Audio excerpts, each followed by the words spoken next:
موزمار این فیلم از کجا آوردی تو؟ الان دیوار چی نمیخوای بشکنی اونجوری میشموری؟ یه بار دیگه فیلمو بذار از اول. بذار فیلمو. ایشون بابت چی وارد خونه شما شده؟ من متوجه نمیشم. ایشون فکر می‌کرده که من مهمون خانم دارم. آقای قاضی صدا زن میومد. خب می‌خواستیم ببینیم جریان چیه.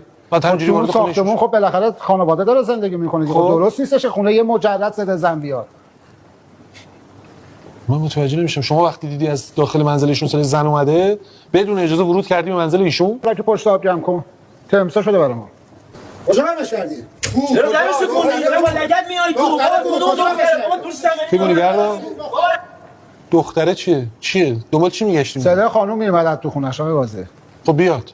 به شما چه ارتباطی داره؟ بچه داره زندگی میکنه، شما باید بدون اجازه وارد خونه ایشون بشی. تعریفش اینه که جرمه. متوجه هستی؟ ورود غیر قانونی به منزل شخصی مردم. کدوم غیر قانونی؟ سه تا مجرد وقتی توی خونه نشستن دارن فیلم نگاه میکنن. اونم فیلم آمریکایی. خب نگاه کنم فیلم آمریکایی منم نگاه میکنم. میگه چه ایرانی؟ صدای زن میومد آقای قاضی. باز میگه صدای زن میومد. سه تا مجرد توی خونه.